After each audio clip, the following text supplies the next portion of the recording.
across an empty land. I knew the pathway like the back of my hand. I felt the earth beneath my feet, sat by the river and it made me complete. Oh, simple thing, where have you gone? I'm getting older, I need something to rely on. So tell me when you're gonna let me in. I'm getting tired and I need somewhere to begin. I came across a fallen tree. I felt the branches of it looking at me. Is this the place we used to love? Is this the place that I've been dreaming of? Oh, simple thing, where have you gone? I'm getting old and I need something to rely on. So tell me when you're gonna let me in. I'm getting tired and I need somewhere to begin. So if you have a minute, why don't we go talk about it somewhere only we know? This could be the end of everything. So why don't we go somewhere only we know? Somewhere only we know.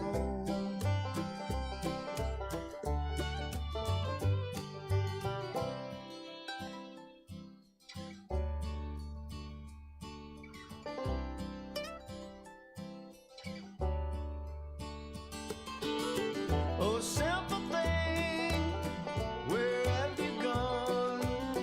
I'm getting old and I need something to rely on.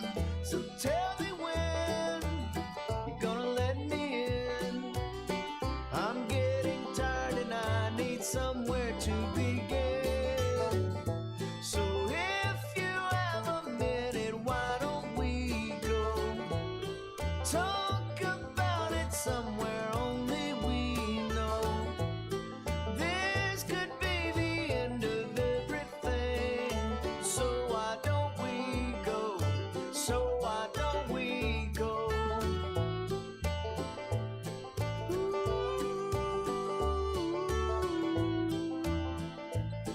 Yeah,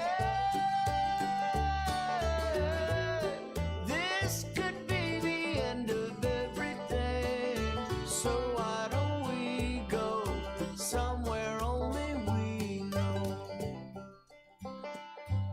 Somewhere only we know.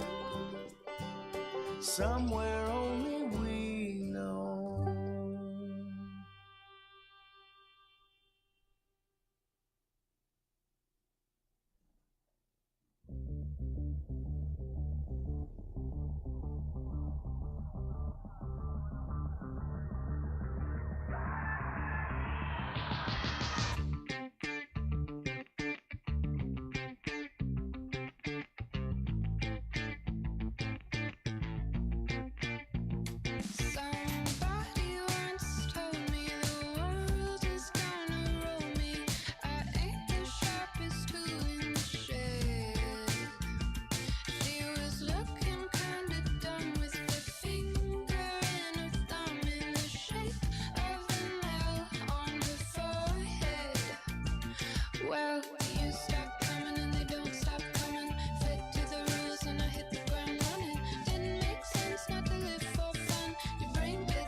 station, distant cousin to the reservation.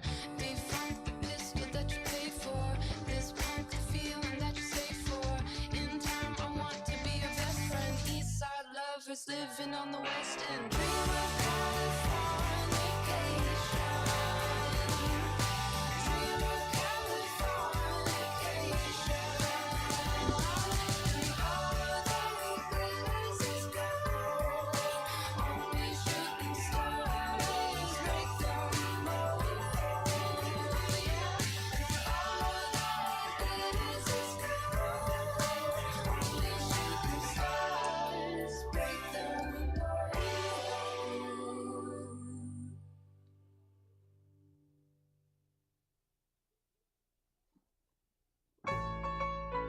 Welcome to the Sab Comedy Theater. It's time for... Oh, I've got Dear Abby WTF up there. Whoopsies. It's leftover from last night. It's time for the book report. Please welcome, already on stage, your hosts, Dana and Jesse. Hi, everybody at the International Space Station. I just love saying that. I think I say it every show. Dana, how was Sketchfest? It was fun. I'm very tired though, but it was a lot of fun. Did you have to walk a lot of hills in San Francisco? We did a little bit of walking. The theater that we were in has significantly more steps than any of the theaters here in Sacramento, and they're like really steep staircases. So I felt like I was climbing hills. So that was fun. Okay. What is this like so first of all, Sketchfest is such a huge accomplishment, and I know that like from a comedic standpoint, like when one of us makes Sketchfest, it is such a huge deal and a celebration. This is like not the first time that Squad Patrol has made Sketchfest. No, this is the third time that Squad Patrol is the sketch team that I perform on, and it's the team's third time. It's the second time since I've been with the team. Okay, all right. Yeah. And so will they just keep trying to be on sketch? Will they just pitch it every year, or are they like, we got Sketchfest under our belt, let's just move on to something else? Is it that kind of thinking? I don't know, because I've heard, because sometimes it's like, we don't need to do it again, and other times it's like, when we do it next year, we'll change things. So it's always like, okay, I don't know what's gonna happen, but I'm down for going. When you guys do Sketchfest, do you guys do more than one sketch, or how does that work? How does the show work? So last year, I don't know what they did the first year because I wasn't there. Last year we did like one mono sketch that was like 25 minutes long. Wow. And it wasn't really something the audience was ready for. I think the other two groups before and after us did a bunch of like really quick individual sketches. So this year we did 5 individual sketches, and it was a small but mighty audience, and they laughed really hard and enjoyed what we were throwing down. So that was great. Any of the sketches that you wrote? No, all the sketches we did were older sketches. The sketches that I wrote had some people in them that didn't attend, because last year we brought all 10 of our cast members, which was a lot. So this year only 6 of us went. Okay. So the sketch of mine that I wrote that they wanted to take, one of the people in the sketch wasn't there, and they wanted to like not do that without them. Okay, I get it. I had look, one of my favorite sketches ever that they did was the stormtrooper body cam footage of when they let the droids get away. Okay. Do you remember that sketch? Do. Gosh, great. that sketch was so funny. It's like, these were the droids. They're like, no, they were not the droids. And they were reviewing the body cam footage. They're like, these were the droids. But that's awesome. I just wanted to shout out that huge accomplishment to you. Yeah. It was like you, Marco, Kevin. That's still like some of the core members of the sketch. And Adrian, and yes. Casey. We all went. Yeah, it was fun. All right. And we made a fun little trip of it. We all 5 of us carpooled down in Marco's van, and we stayed at the same hotel.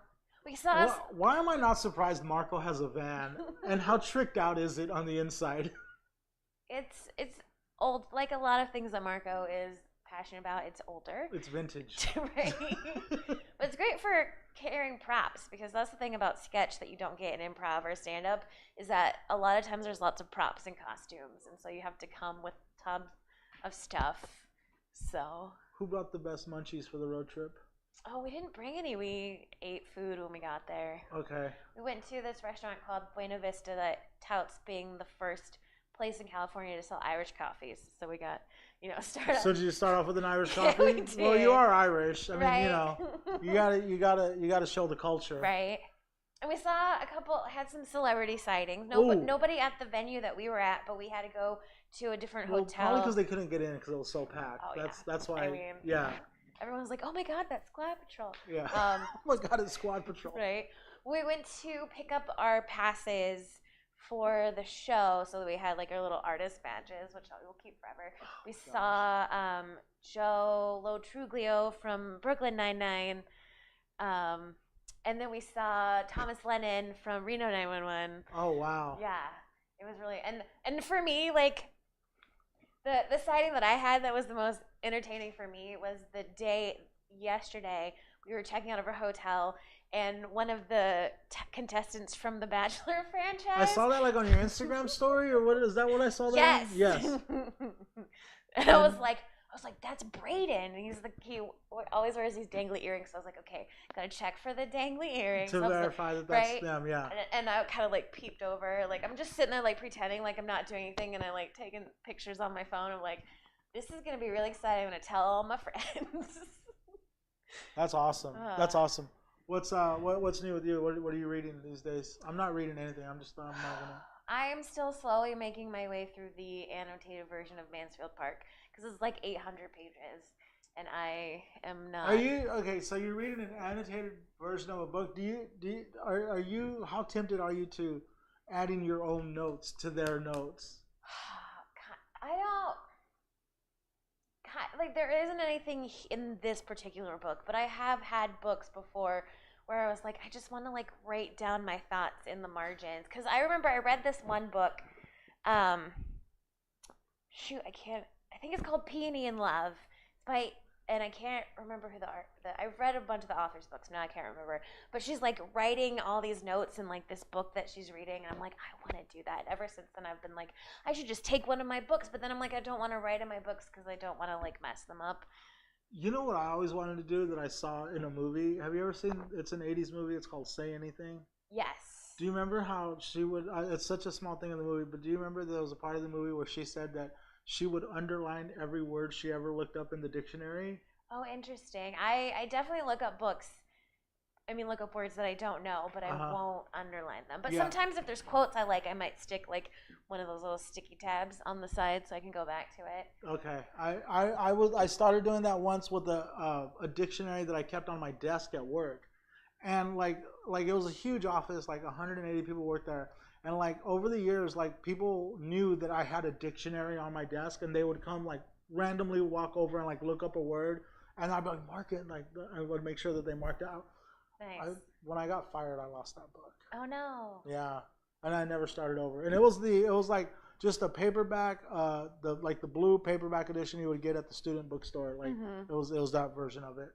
But sometimes I've had those moments where like I'll read a word and I'll know that like the context of it is like questionable. Like if they're like talking about like I've had it before where I was reading a book where they're poisoning someone or something, and then I'll like Google it, but then I'll be like, I don't want the like internet cops to think that I'm like trying to poison someone. I want them to know that like this is something I'm looking up from like a book. Yeah.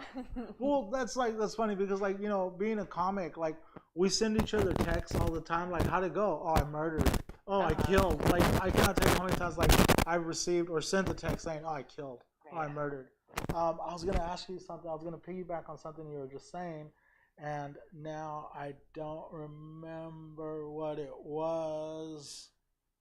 Gosh, should we bring out our first guest? Yeah, let's do Now it. that I'm stalled, where are they here? Jared Carter. I forgot his last name. Yeah. Both of our guests are not sitting in the audience. Yeah. So we're Come like, on, Jared. What's up? All the way from Chico, California. Yeah. What's going on, Jared? That's your seat right there, All man. Sounds great. Thank Yeah. you. Yeah. Woo, Jared, thanks for Yeah. being on the show. Yeah. Thanks for having me. Yeah. We've never met. We've of course engaged online, I'm sure, or like walked by each other at shows. Yeah. How you doing, man? Good, man. I'm super excited to be up here. Well, I guess down here technically because Technically, Chico's yeah. north. But yeah, it feels like going up because Sacramento's, a bigger city and everything. So How was the cool drive? there. Did you catch any rain? yeah, a little bit, but it wasn't too bad. You get used to it out there. Yeah, So okay. it's not too bad. Yeah. All right. Dana and I started this show a little bit over a year ago because, like, Gotcha. one of the things that Dana and I would always nerd out about was books. Like, we just loved reading. Well, Dana Okay. still loves to read.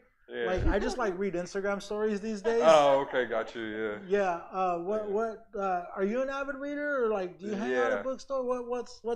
Share with us your love of reading. I mean, I love to read. Incidentally, the book report that I'm doing it on is on a Harper Lee book, and To Kill a Mockingbird was like one of the first books that I remember like really getting into when I was growing up. Yeah. But I mean, ever since I was little, I just kept on reading a whole bunch.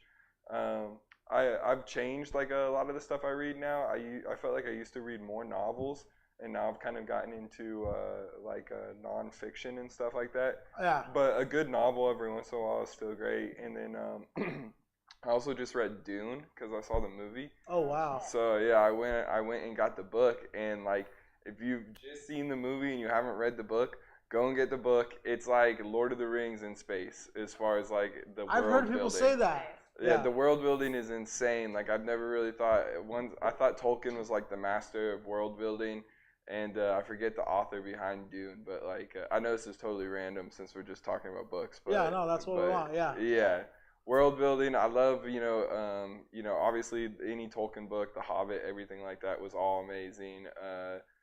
I don't know. I love to read. I love nonfiction too. Like some of the craziest stuff I ever read. I read The Secret History of the CIA in the 1960s. Oh wow. And it was all about MK Ultra and everything. Uh-huh. And so I mean, like it's That's crazy. the first thing that popped into my head when you said The Secret History of the CIA. I was like, Yeah. Well, and the best part about authors a lot of the time too is that like especially with that type of book is that they give you all the facts. And then they give you like a legal part where they're like, I have to say that this next part is completely my own opinion and not based in fact. And then he tells you this is what I think happened. It was like when I read because it was all about Charles Manson and stuff like that, and about the Tate murders and everything that happened. Tate, yeah. Yeah, and a lot of that stuff like it doesn't add up, but you don't want to be the guy who's like, oh, the government's wrong and I'm right, because that usually because you know what happens to most people. Yeah, exactly. But there's a lot of that in Chico. No, I'm just. No, yeah, there's a lot of people who think the government's wrong in Chico. That's for sure. Yeah. And Awesome. A lot of conspiracy theories. What about bookstores, man? Do you still love going into bookstores, or are you just buying stuff online these days? Yeah, I like going to bookstores. I like going to like a lot of the used bookstores. Hell yeah. We have a really good one in Chico where it's like secondhand or third life books. Who knows how many lives they've had, but they've been passed down from owner to owner, and that's how books are meant to be. I think so too. Yeah. I think books are a lot like weed. Like if you're not sharing it, you're doing it wrong. I love that. I love that. I know that I have a lot of my books. I can remember like who let me borrow it. Yeah, exactly. Yeah. And then they just become your books. Yeah, That's how it is. Or like, so I've even like loaned out a book, like, all right, well, this is Jared, so just make sure it gets back to him eventually. Exactly. Yeah. And, Well, if you read a book, you should pass on that knowledge, and then when you want to, I'm sure you can get back to it at a certain level. But it always sucks when it's a book that you haven't gotten to read yet, and then you're like, well, but I feel like this person would appreciate it more right now, Yeah. Before we jump into your book report, let's talk a little bit about To Kill a Mockingbird, because it's one of my favorite books of all time. Yeah. And it's so, a good book grows with you because I know we're talking about To Kill a Mockingbird, but I'll use Grapes of Wrath as a reference. When I first read Grapes of Wrath, like, of course, my favorite character was Tom Joad. Yeah. But then, like, after I got like a little bit older, like my favorite character became the preacher Casey. Oh, okay. And then, like, some of the stuff that I went through in my personal life recently, now, like, I'm really intrigued with, like, the mom, like, how the mom, like that's, like, my favorite character in the book right now. What about, like, did like, as you've grown up, because you said you discovered that book when you were younger, Yeah. like, have you reread it and, like, had it, like, where you're not so much, like, Team Atticus anymore, now you're, like, Scout or Dill or like even like Boo Radley? Like what do you think about that? Well, I think Calpurnia, she's a character that in like the reads that I've read since then has really like grown on me, and she's relevant in the second this other book too. But Cool. I mean, that character, the idea of like at a time, you know, Maycomb, Alabama, at the time of To Kill a Mockingbird was like very much a segregated county, and like race was the most prominent thing going on in pretty much like everybody's life. Whether it was like the pink elephant in the room, you know, have you ever heard that analogy where you're like, there's a pink elephant in the room and everyone can see it, but no one mentions it, so just no one acts as if there's an elephant. Yeah. It's kind of like that with like the setting for To Kill a Mockingbird, where I mean like it's all about race, but it's not really ever like overtly mentioned in a lot of ways. I mean, it is, but like it's kind of like not by the characters, you know. It's more just like the circumstance and the setting of it. I don't know. I mean, To Kill a Mockingbird, like the whole entire thing of it is you're seeing it through a child's eyes, so everything's pretty black and white, you know. Oh, that's interesting. Okay. And I think that was like done on purpose. Because, you know, the people that are really good in that, it's through Scout's eyes, right? Yeah. The girl, the daughter. Exactly, and it's first person, so everything that you're seeing in every narration you're getting is like her thoughts and stuff like that. And so even though it's at this like really pivotal thing with this huge race, trial going on, and all these implications of this woman saying that she was touched by this guy who's African American and who was black in the South at that time, and then like Atticus is representing him, which is very virtuous and stuff, and so but you're seeing it. I mean, you're being presented this from his daughter, you know. Yeah. So I mean, like a lot of it too is that like is anyone in this, you know, setting really a good person, or is it just, you know, the stuff that we tell ourselves as kids? You know, do we kind of like trick ourselves into thinking that, you know, scenarios are normal just so that we're not like as traumatized by it all, you know? Because like it's very like if you look at what happens in the book, it's a very not normal childhood, you know, but it's written as like almost like a American childhood, you know, but like she gets attacked by, you know, and then she gets saved by Boo Radley. I don't know. Are we doing spoiler alerts for To Kill a Mockingbird? Yeah, To Kill a Mockingbird. Yeah, if you don't know the end. Yeah. But yeah, she gets like attacked, and the whole entire time you're setting it up, and you think it's Boo Radley, but it ends up being that drunk guy. And then Boo Radley ends up helping her out and stuff. And so I don't know. It's To Kill a Mockingbird. I haven't read it in a while, but it's one of those books that like. I think the last time I read it was when I was like 19.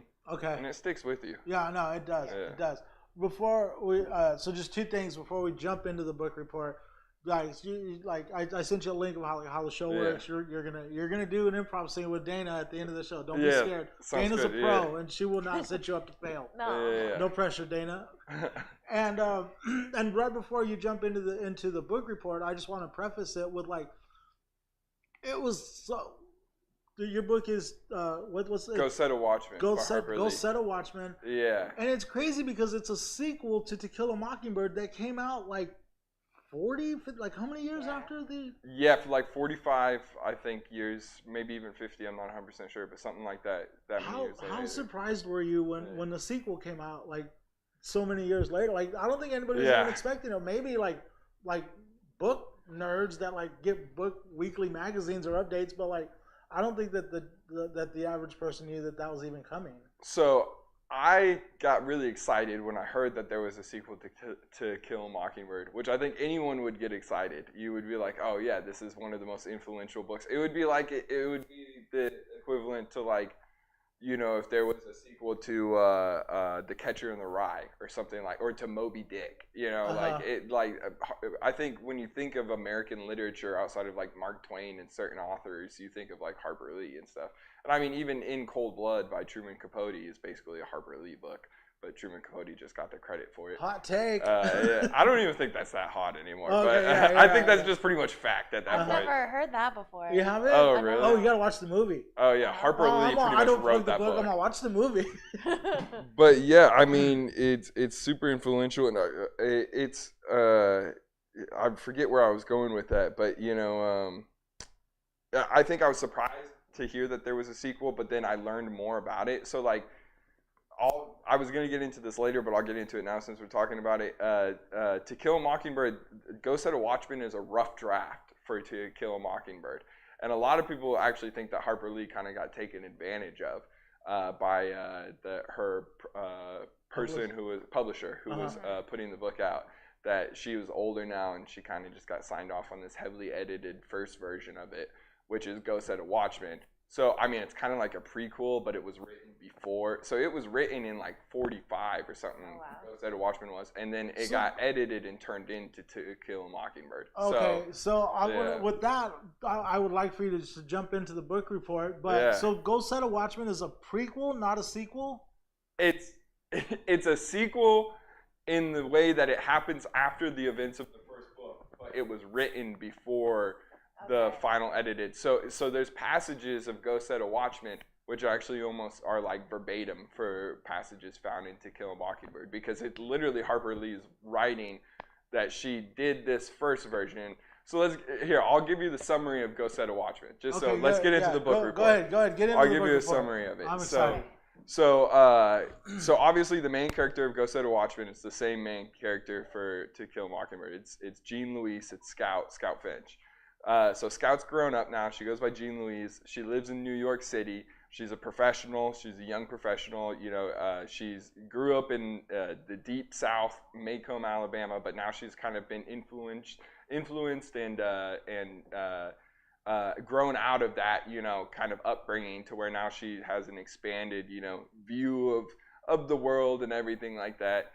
And her brother Jeb, passes away really sadly. Oh, wow. And so she comes back. She's worried about Atticus and everything like that. But so she's no longer, like this helpless, like even the writing, her thought processes, it's no longer like To Kill a Mockingbird. She's a grown adult now. She cusses. Her thinking is, a little bit more adult. She sees things, in ways that are completely new.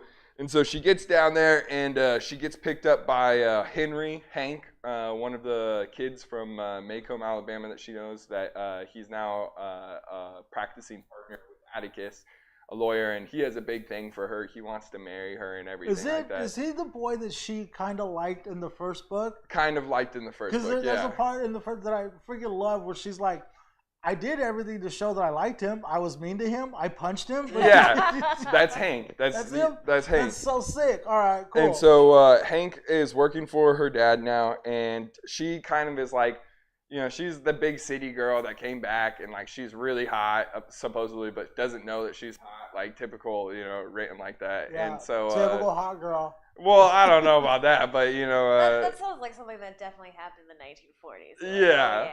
Like, oh, you came back home from the big city, I got to marry you now. I think part of it was the challenge was that she was actually kind of independent and a woman. And so every guy was like, oh, like if you get the independent one, like you need to put a ring on that. And the fact that she said no to men, like, like I think that was part of it too. That those guys had probably not been used to hearing no ever. Like that horse out in the wilderness that they have to. Exactly, it's more of a challenge. The horse inside the barn. Yeah, yeah. I would say there's a degree of that, and so they get down there, and one of the first things that happened is that she finds this like pamphlet. I mean, the first like part of the book is pretty uneventful. It's just a lot of her Atticus's sister Alexandria is there as well, and Alexandria is just like this old crockety old. She's kind of a bitch. No offense, but she's just like always complaining about stuff, and you're just like, oh my god, Alexandria, like will you shut up, But maybe that's just me. But like her character is just like she's always like if there's like a little speck of dust, she'll like complain to Calpurnica. So Calpurnica's still working for... Yeah, she's still working for Atticus. She'll like complain like, you don't keep a tidy house and stuff like that. And of course, Cal is just like, oh, sorry, miss, Alexandria, like it won't happen again. But it's like, dude, you're so rude. Like, get off your lazy, fat, white ass and freaking clean up the dust. You know what I'm saying? Like, she just really pisses me off. that character specifically. I think she's written like that to piss you off. But Henry and Atticus go to this like meeting, and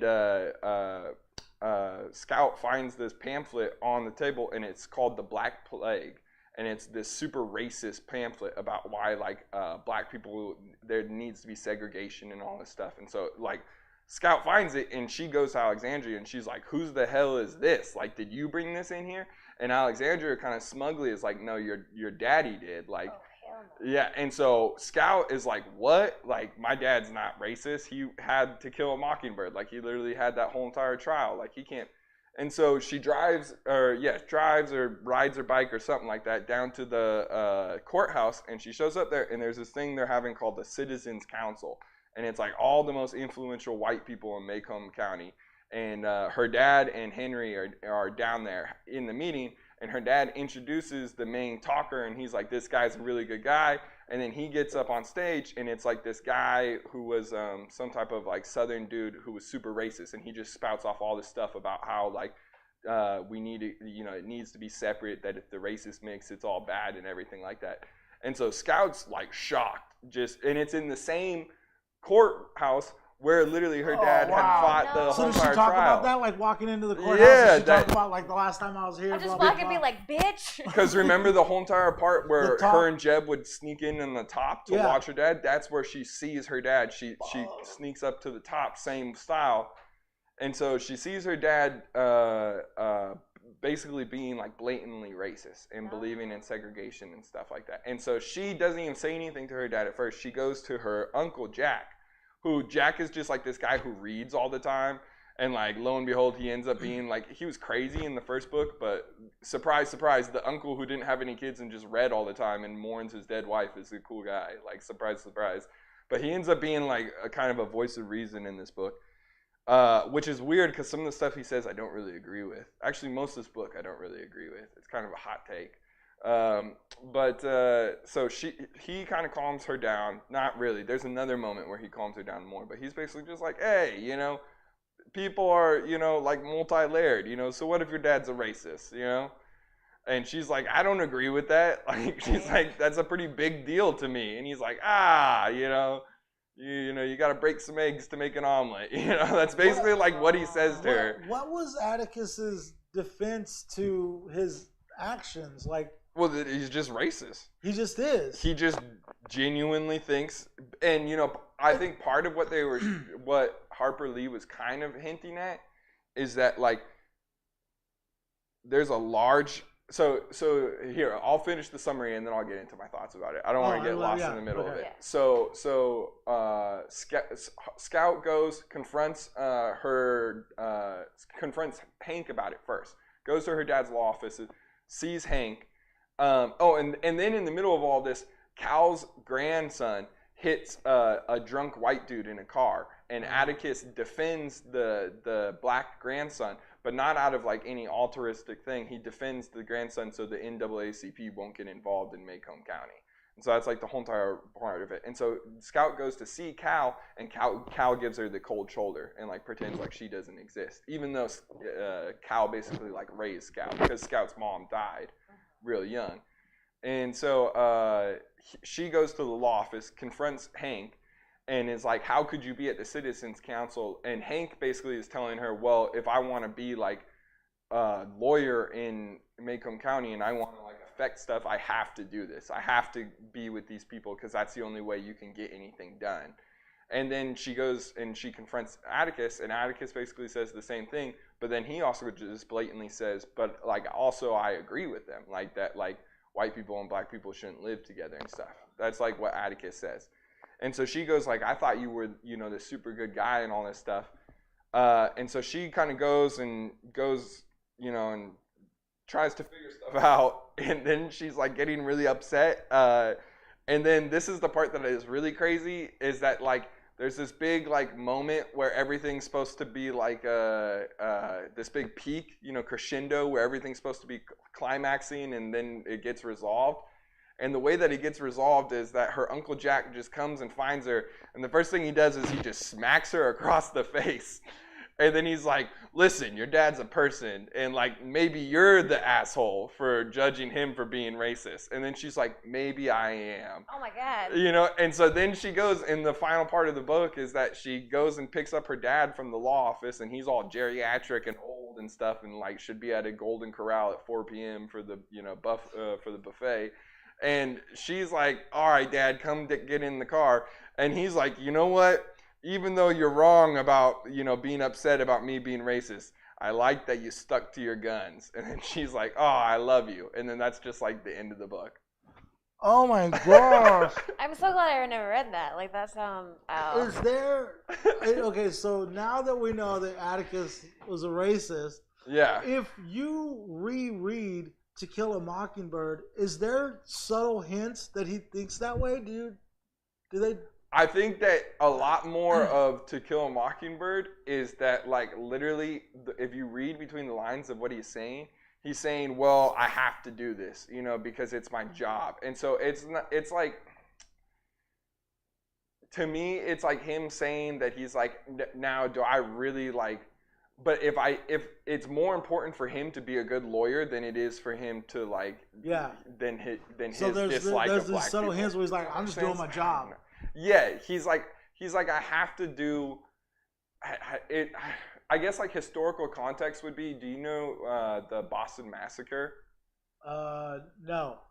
So there was like the Boston Massacre was like the British soldiers fired into a crowd. And they killed, and John Adams, who was like one of the founding fathers, defended the British soldiers in American court and like got them all absolved of doing any wrongdoing.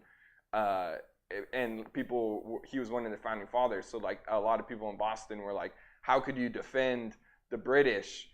Don't you hate the British, you know, like all of us? And he was like, well, it's more important to me that someone gets a fair trial than it is for my dislike of the British.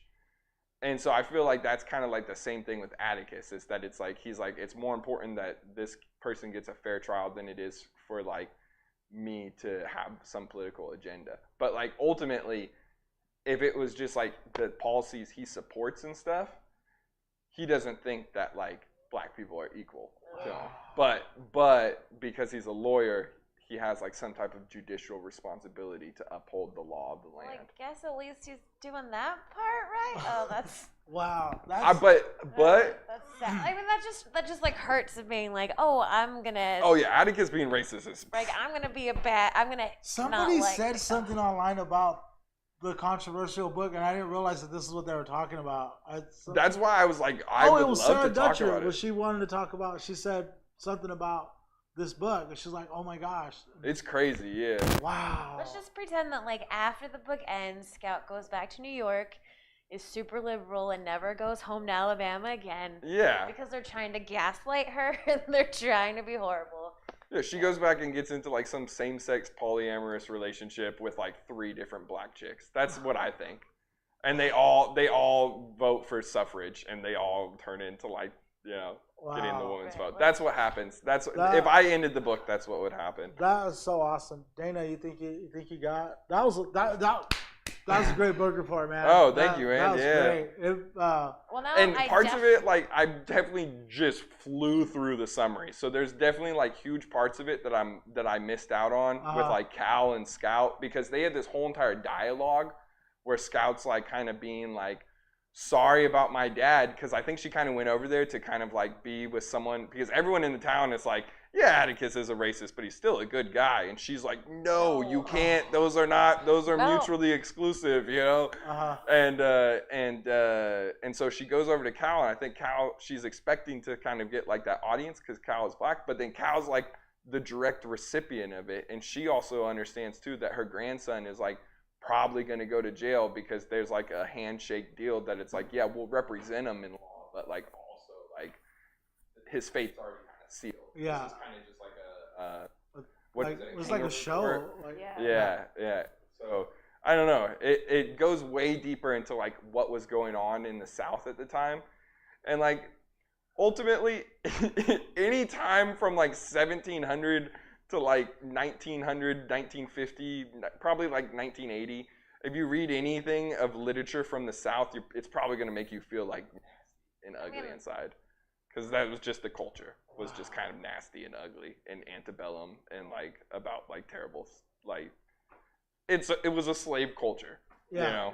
Not a place that I ever want to go. No, exactly. So it's like, and even after it wasn't a slave culture, it was still, and that's what this book is really getting at, I think, is that like this is like even up to like the 1970s, like still going on today. Yeah. There's practices down there that are like ultimately very racist and intended to be that way. And that's like what it was talking about, is that like you can't really have a fair trial down there. If it's black versus white, maybe that's To Kill a Mockingbird's ultimate message. Back then, and still to this day, a lot of time, if it's black versus white, there's no way you could even have a fair trial. You know, you're saying that they're in a court and that they have equal opportunity, but already entering in there. Yeah, it's systemically Yeah. unfair. Yeah. I guess that was my takeaway. All right. Yeah. Are you ready to launch into a happy, fun scene? Yeah. Yes. What scene are we gonna Let's do? do Yes. it. Let's just follow her lead. Let's Okay. go. Okay. Okay, so we made a lot of money with that horrible To Kill a Mockingbird sequel. So we're going to get other sequels too. I Yes. like your pitch of a sequel to Moby Dick. Okay. So we're going to do it. All right. Yeah. Only I want it to be a little bit of I want there to be some romance in there. So, what do you think about like a people whale sort of love thing going on? You know how like this is a wild comparison, but in Shrek, Donkey ends up with the dragon. Yes. I kind of see I it love as it. being like that, you know, where like the whale ends up just falling in love. You know? Okay, so I'm thinking, but how does a whale and a man, like, where do they live? Give me some pitches. I don't know. Maybe there was like some type of like something on the whale's back, and when the man threw the harpoon, it like took off the parasite or something like that, and unintentionally, or like removed like a seashell from its like fin or something. Nice. And so then the whale was like, "Arr!" Yeah. I've never read Moby Dick, so I I don't know what haven't happens either. at the end either. So I know it's about killing whales. So. awesome. Well, maybe okay. So and then, you know, they'll have kids eventually, and then they'll be like half whale, half man kids. And I'm thinking they go to space. Yeah, extra cheddar goldfish in space. Yes, I love it because Yeah. you know sci-fi really sells these days. That is true. Yeah. Okay. Okay. And scene. All right. Thank scene. you, man. Hell yeah. Oh, dude, Thank thanks you. for being Hey, on the thank you so show. much. Yeah, thank you. Hang Yeah. out. We're gonna bring up our next Yeah. guest. For sure. Thank you. Tristan Johnson, come on down. Trissy. Here he comes. He's right here. What's up, man? Hello. What it do? Come on, there's your seat. How you been, man? Blessed. How's it going? I'm good. This Dana? Yeah. Okay. What's going on, man? You got to overhear some of the show? Yeah, I thought it was dope. Though. I'm gonna have Yeah. to Do you get ever- myself angry watching his book. Me reading his book. Right. Dope is that shirt, man. Yeah. Oh, thank you. Yeah. Boys, Oh, it's got everybody. Drew Burks. Yeah, Michael Calvin. You got your own branded hat and hoodie. I like it. That's cute. Nice. Yeah, right on. Trissy, are you an avid reader as well? You know, a lot of comics do a lot of reading. Like, you'd be surprised. Yeah, when I get a chance, I definitely read. Before comedy, I was a truck driver, so Okay. it was a lot of CDs on books. Yeah. And stuff like that. So. I still say book on cassette, even though I'm talking about Audible. Right. Yeah, that's what I'm still doing. Yeah, so Audible, when I go on my walks, I listen to stuff and check it out. But it's still good to actually. Well, you can read faster than you can listen. People don't understand that. Oh, really? Yes. Huh. I didn't think about that.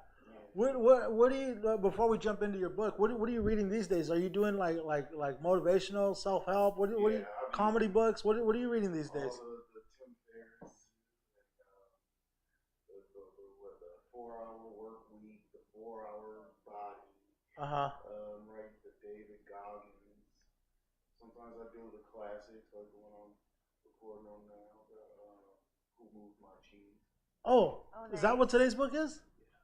Okay, I've read the Who Moved My Cheese, and it is a great. It was like a mandatory reading. Like I think I took like a manager or a supervisor training course, and it was that's what I said. it was a mandatory. Are you familiar with that book, Dana? I think so. I think I might have it in my unread book pile. Okay, Dana has a huge unread book I pile. do. It's probably like 50 books. All right, let's hear point. about Who Moved My Cheese because it's a great concept. Yeah, it's a dope concept. The book is about two mice and two little people, and the two mice is called Sniff and Scurry, and the two little people are Hem and Hop. And it's just a representation of us. It's how the two rats are just simple. If they don't find some cheese one place, they keep going and just search some more. But people, we make things more complicated. We hem and haw about things instead of doing what we need to do. Mm-hmm. So it's that analysis paralysis. Mm-hmm. You know, we overthink things. So it's about a story about all four of them. They were in a maze or something like that, where they had some cheese there, and then one day the cheese wasn't there, and the two rats was like, "We would go look for cheese somewhere else." But him and Hob, they stayed there and complained about it. It was like they were entitled. It was like, this is where they put cheese at. If I go anywhere else looking for cheese, you know. So the book was actually good, and it's just a representation of everything we have to deal with in life. You know, as you get older, like if you used to work out a lot and bench press, you know, you probably don't want to be doing that in the 60s. So you might want to move over to golfing and walking or something like that. You can't always go to the same place to always get those endorphins. Yeah. Sometimes you really have to go into the maze and look for something else. But people never want to adapt. We always want to get comfortable. And, you know, it's part of us where we said this is how it will always be. Yeah. And we're used to that, you know. Especially coming from the hood. People are like, I ain't never left the hood. I never have to leave the hood. And then it gets gentrified. Yeah. And then you're going to have to step out there and realize the hood sometimes it's just how you see the world. That's And you have to go out inside that. You're ghetto if you trying to stay in one spot. You got to really go out there. It's more things. It's different type of businesses. You know, they said KFC was the #1 restaurant, but they couldn't get the meat off the bone fast enough. So, you know, you ain't going to drive and eat a chicken, you know, with bones and make that mess. Right. You're probably going to grab a chicken finger and eat it. So KFC wasn't ready to just say, we'll just not make boneless chicken. And then their businesses was able to catch up. How did this book come into your world? Like, how did it enter your universe? I read it, I think, almost 20 years ago. 20 years, and it was one of those management businesses where you fall in order and some type of jobs, and it just let you know if you're going to be flexible or not. They just wanted to see your personality, and they want you to see your own personality to see what type of person are you. What type of person were you at that time? Can you reflect on that? In that field, like in salesman field, I was so young. I didn't know what I was supposed to do, anything. So sometimes that's why it's good to be new to something because you don't have nothing to compare it to. Yeah. As a driver, when I became a truck driver, they said it's always easier to teach somebody how to drive a truck who never drove a stick before. Because when you tell them that you got to clutch in and clutch out, somebody that drove a stick was like, no, this is just how you do it. You just tear the trucks because you swear you already know how to drive a stick. But a truck is a double clutch. So it's those things. So with my life, how I've grown as a comic now is I didn't have jokes. Hit jokes. Get old and die on me because the reference is just outdated. You know, I had a good joke that was a play on a Geico commercial. And I thought I could go back to that joke for the rest of my life, and it just. Do you think about that now because I've had jokes die on me too, and do you think about that now when like you come up with a new premise and you're like, wait, I need this to be universal? Yeah, because sometimes I could be talking about rap groups that really you have to be 45 and up to know. You know, I'm not going to talk to my nephews about Grandmaster Flash. Right. But those are the big. But you rappers. should. You should be. You able should, to. yeah. You can't. Uh-huh. You can't go to your granddaughter like, you sure you don't know Curtis Blow? She's gonna like, I'm sure I don't know Curtis Blow. Yeah. You don't know Curtis Blow. I don't. Right. It's first platinum on the rap albums ever. We've had some issues with that, and like in my sketch group, where we'll write sketches that reference things, and like, you know, sometimes if we do the Star Wars sketches, the audience is like, "Yeah, that's great," and then you get the wrong mix of people, and they're like, "I don't know Star Wars," and you're just like, Yeah, "Oh no." well, I was just it's talking about funny. that at the top of the show. Like, I remember a Star Wars sketch that I saw their team do like 6-7 years ago, but it's relevant, you know? And so, right, so that's where the book is about, they went to get the cheese in Station C because it was always there. They got comfortable. The rats always got there quickly. Him and Hall was the little people. They would be like, oh, that's where our cheese is. We'll get there whenever we get hungry. We'll just come strolling in there once a day. They didn't even take their shoes. They just was kicking it. So when the cheese moved, they just wasn't used to looking for cheese.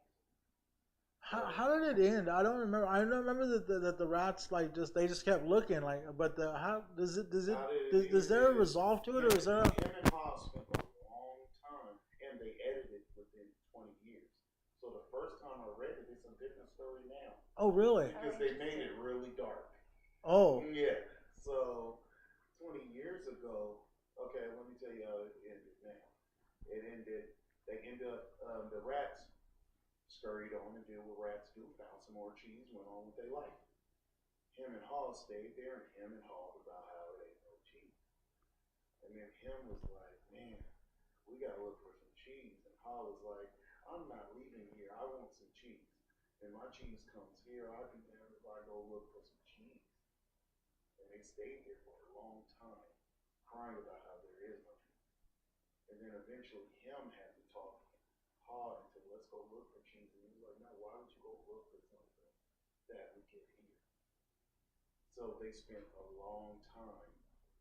So him was in the maze. He spent a long time not looking for cheese. And then eventually he found it. Hob stayed there, just complaining without no cheese. 20 years ago, him just went and had a good life, saw Scurry and them, they didn't have food. He ran into the rats eating because they found cheese and stuff.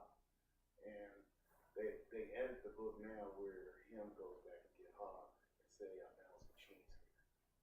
But that's how it is in life. You might have homeboys and you grow. Mm-hmm. You be like, you know, we can't sell drugs like that no more. You know what I mean? We got to learn how to do real estate. I learned how to do something else. And some people are like, no, this is what we are. We're street dudes. yeah, And it's like, eventually, it's going to be some younger street dudes, and they're going to kick your ass and get out of here. yeah, You know what I mean? And some people just don't want to grow. hmm Some comedians don't want to grow. They're scared to grow. They're scared to grow. You know, I do comedy in churches. I do comedy in front of white people. I do comedy in front of young people. Do comedy in front of gay people and all of it.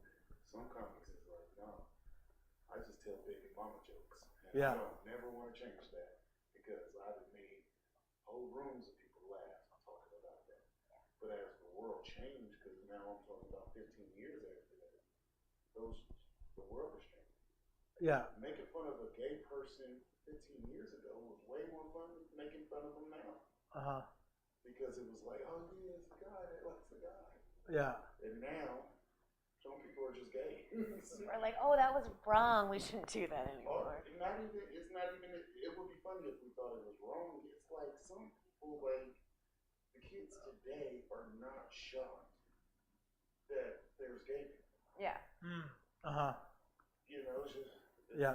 they're just gay people. I think also what you're hitting on when you're talking about like you could do these jokes, you do these jokes is like one of the things that like and I've only been you've been doing it so much longer than me, and you've always had like this ever since I've been on the scene. You've been like one of these mentor comics that is always like talk to the younger comics. But like one of the things that I try to tell comics is like, man, or they're like, oh, you can't do this joke anymore, or you can't do this joke anymore. I'm like, you can do any joke you want, but you got to read the room. You gotta read the room and you gotta understand the joke. What made started in 2009, so I never got to tell a joke. What if we had a black president? Now you turn on Def Comedy Jam and all the '90s jokes. All the jokes is about a president being black. You know what I mean? Well, did Eddie Murphy have a joke about the first black president? And he's gonna big shock value. Yeah, he's all, I'm gonna have to do my speech like this. Like, Well, that was Richard Pryor. I can't remember who had that joke about. I'm practicing running because I'm gonna have to give my speech like this, ladies and gentlemen. I can't remember who did that joke. Right before Barack got elected, Bernie Mac and Chris Rock did a movie where it's a black president. Oh, that's right. yeah. I think 24 was the president was black on that, so that was just a thing that was so imaginary. Yeah, You yeah. know what I mean? But some people, you know, my nephews only voted for a black president. Wow, that's interesting. You know what I mean? Yeah. So it's not a big shock thing. You say that in the 60s, it's almost, that would be hilarious. Oh yeah, you'd get laughed at. Yeah, yeah, Yeah, with the black first lady doing her hair, you know what I mean? Yeah. That would be hella funny in the 60s, the 50s, the 40s. yeah. But saying it now, no, it can happen. Somebody like Trump being president, that's not shocking no more. It was shocking, and it was shocking only like 8 years ago. A joke Like, right now saying Howard Stearns was the president. That wouldn't be as shocking Yeah. after we had Trump. that's true. That's true. So saying that we could vote for The Rock, like those things aren't so far-fetched. I'm kind of like, I think of some of the options I know, The Rock would probably be higher on my list than a lot of politicians. Right, so those things aren't even jokes no more because they could be true. Yeah. You could become a president by being popular. So as the world changed, jokes changed because. And we gotta change with it. We gotta change with it, and So when the cheese isn't there anymore. yeah, the cheese ain't there no more. If I made jokes about stores that aren't there, I can't tell a joke about Montgomery Ward's. I told a joke about Mervin's this morning. Right. yeah. Right. Yeah. And that might be hella funny to people at a certain age range. Yeah. I was talking to me and my wife we're 8 years apart. So her parents are 15 years older. But our ages, the 15 years is closer because the world was the same in that 15 years than it was between me and my wife's 8 years. That's such an interesting perspective. Because in high school, she had music on her cell phone. In a Yeah. We still went ignorance. We went to the store to play video games. You know what I'm saying? So that 15 years her 15 years, everything, everything that we had in our backpack is in the phone. Yeah, it's now on your cell phone. Well, because I'm right in that age where, like, I remember in high school having, like, the cassette player and the CD player and the Walkman, but then also in college having the iPod, and so, like, going through that big change in just, like, the span of we call a a decade. video game nerd, and a video game nerd in the 90s is different than a video game nerd in the 2000s. Because a video game nerd, that means you went to the arcade Yeah. in somebody else's neighborhood with your crew and hope they didn't punk you out for the arcade. And you put your quarter up there and you told them you're next so somebody could bully you and all that I stuff. remember that, So yeah. to be a video game nerd in the 80s and 70s and 90s, it was a tough street guy. Now a video game nerd is a guy that just never left the house. Never leaves the house. Yeah. So everything, our social media was go to the mall, Yeah. go to the park and find out who beat up who at school, or you know what I mean. So it changed how the world is and how we even look at the world. Back in the days, you saw somebody. Now you see somebody with muscles. You think he saw some internet dude just taking pictures. In the 90s, you saw somebody with muscles. That the only way you get muscles is going to prison. You was a truck driver, arm wrestle, or some stuff like that. So we don't look at guys with muscles like tough guys. Yeah. Yeah. You know what I mean? We don't even look at guys that can fight like they're tough guys. A lot of those MMA guys, they just nice guys that like to fight. Yeah. Yeah. You know what I mean? They don't even mean to hurt nobody. It's just an art. You know what I mean? So when you write your jokes, you have to take that in consideration. Not everybody thinks this type of person is what you thought they were when you were growing up. So the cheese moves in comedy just like that. You have to grow. You have to go out there. That's not funny no more. If you're in a show full of women, you probably ain't gonna bash them. Right. Like you probably was able to back in Andrew's days. Yeah. He built a whole career from it. Yeah. Because now that woman was a man that does MMA. Yeah. Right. Yeah. You know, he learned how to fight because he knew he was going to be a woman one day. And somebody was going to say something that you said, now you get the answer. Now he's ready. Yeah, Marsha is whooping your ass. All right. You know, All right. so, Because it reminds me a lot of like when you're friends with people that like won't deal with their shit, and then you will, and you kind of feel like, oh, well, now I'm getting like further and further away from where you are because I don't want to be stuck with someone that's constantly being like, well, things were really hard for me and this was really rough. But you're like, yeah, but get your shit together. and if you start to grow, especially as comedy really makes you relate to people, even people you don't like. Mm-hmm. So I really like to go out there and talk to different people because if I wasn't doing comedy, why would I talk to somebody that I don't like? Right. You know, I'm telling you, if I got any white friends, Mexican friends, or anything, they came during comedy because I am a person from the '90s where things were very segregated. Yeah, you just Y'all listen to your y'all street. You listen to Coldplay. You listen to Cypress Hill. I love Cypress Hill. Tupac, you know what I mean? Yeah. I listen to Taylor Swift. Right. So, Yeah. But now, you know, we come together and we like some of their stuff. We like some of it's more together. But I could tell jokes about Taylor Swift if I gave it a listen. If we was in the car together, and I'd be like, okay, now we got Bad Blood. You know, we got.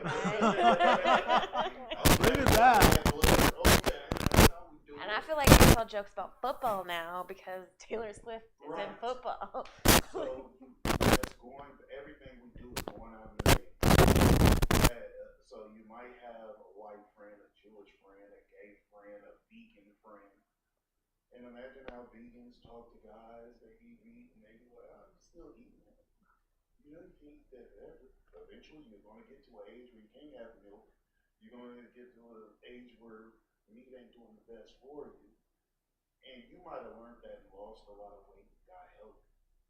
But you ever try to tell your family members eat better? Oh You're no. like, shut the hell up. Exactly. Yeah. Shut Yeah. up. No. You know, and it's like we somebody loses a foot or we have a funeral for a heart attack every 3 months, but we're not going to change the food. Yeah. You know what I mean? We need to make that cheese because at the repast we serving the food that killed the person. It's heavy. They had a heart attack while eating it. And now we're crying and stuff. Winkle chips. So it's so much we have to eat that cheese. And I'm a truck driver. They're going to have a ton of so I can't say, oh, I'm always as a comedian, when I was growing up, we wanted to get on that comedy jam. We wanted to get on that all of that cheese has food. TV is not TV no more. No. And some people be like, that's sad. So you can't tell your grandma to wait up and see you on TV. That's something that happens. But now, you can get famous by just having people watch this show and share it. Right. You know what I mean? Yeah. So you know, it's the gatekeepers is closed, so that's good news if you are out in the maze and you have the open mind that we could get famous. Grandma's house and bring your laptop and be like, look, Grandma, I'm on the internet. Yeah. And you can do the production, you can do the lighting, you know, rent cabs, you know, and we can have a great show. This show could be bigger than Oprah if y'all share. You know what I mean? Yeah. And that's good news. But if somebody said, why would I do comedy if there's no more Def Jam? And that person might be funnier than all of us, but they just But we can't won't see know. the vision. Right. Because they're want waiting for the cheese. Right there. Yeah. The cheese, and I had to change. I had to change. I had to do comedy. I do comedy in churches. I do comedy. I go talk to the kids at juvenile hall. So all these experiences, it gives me an opportunity to be brave and not just rest on a joke. Like that joke always worked as long as I'm in this situation.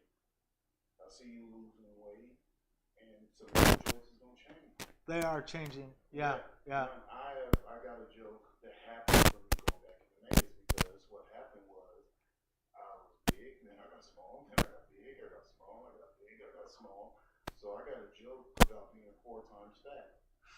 And honestly, I had situations where I was in some shape, I looked good, that my fat jokes was offensive because people didn't see me fat no more. Yeah. Even though I felt it in my mind, I'm like, I will always be that fat dude. Yeah. They was like, you can't. You got muscles. You're in shape. You're shaming me. And then when I gain weight, You tell it's again. funny. Yeah. And then when I lose weight, it's not funny. That's just part of being tall. Go up and down in weight. Right on. Yeah. So we gotta stay in the maze. All right. What made your wife happy when y'all first started might not be what makes her happy now. So you have to relearn her. She got to relearn you. And things is going to change. Yeah. All right. Let's get this scene going. Okay. We got the open micers showing up. And, you Okay. ready? All right. Those are great. We standing up? Yeah. Okay. Okay, got some good news and some bad news. Or maybe bad news and bad news. So the cheese is not here again. I don't know. But there's some quinoa and some kale. So we have choice. We can either go and look for some cheese, or we can stay here and eat quinoa and kale. I think we'll go in the maze. Okay. Are you sure you don't want to try some? Look, quinoa, it's sourced locally and it's made of little grains and it's good for your digestion. I think we should take some of the quinoa and use it as a trail to get back here in case we don't find no cheese. Oh shit, dude, you're a genius. Okay, what about this kale? It tastes... Okay, this stuff's shit. We're gonna leave that behind. Okay. Now the question, last time they took our cheese, they replaced it with some Stilton. Usually we're just eating that good cheddar, but they replaced it with some Stilton. I don't know if we should what kind of cheese we should go be looking for. Oh man, I think we should look for some brie. Ooh, I like that. How do you feel about goat cheese? Because goats are assholes, but I like their cheese. It's tasty. Goat. Tell me when to goat. Yes. Oh yeah. I like goat cheese. Nice. Have you ever, drink goat milk straight from the teat? That's pretty sweet. No, I don't think I have. And I think, my fans only page would probably be way more active if I did. MC, great. Yes. Tristan, thanks a lot for coming on the show. I really appreciate you. I appreciate this. This was I got to get you on my podcast real soon. most definitely. Yeah. Come out to This was actually fun. this Oh, one. What you got going on? You got a shirt got advertising shows, something at the Guild? Yep, we always got shows once a month at the Guild Theater. It's called Sacramento Hot. Once a month I have a show at Laughs Unlimited called Hella Black and Old Sack. Okay. Yeah. So and you don't have to be black to be on that show. Okay. But if you're not normally doing black crowds, that's the maze. You can go make some other people laugh. Do you have to have an old sack to be on that show? If it hung a little bit, that would help. Let it breathe. But yeah, it's always fun. It's Hella Black and Old Sack. But I invite everybody to come. Right on. I got to come out to the Guild and check out one of those shows. I haven't been to that theater yet. Oh, it's amazing. It's Yeah. amazing. I might do a competition there. So Yeah, I'll see you there. I just did the Uli for the first time, and that place was dope. Yeah. Yeah, the Guild Theater is like 20 Ulis. Okay. All right. I really dug the Uli, so Yeah. I look forward to checking out the Guild. Tristy, thanks a lot, man. All right. Thank you so much. God All right, bless. that's our show. Thank you, everybody. Yay. Thank you, Dana. Thank You're you. the best. Oh. All right. Let's abruptly end. All right, everybody. That is it for the streaming component of the evening. But the open mic will begin in, well, let's call it about 20 minutes. You can still get here. We won't be streaming that because who would do such a thing? Thanks for hanging out, guys. I'll see you back here at 6 tomorrow for Riffest. Good night, online audience.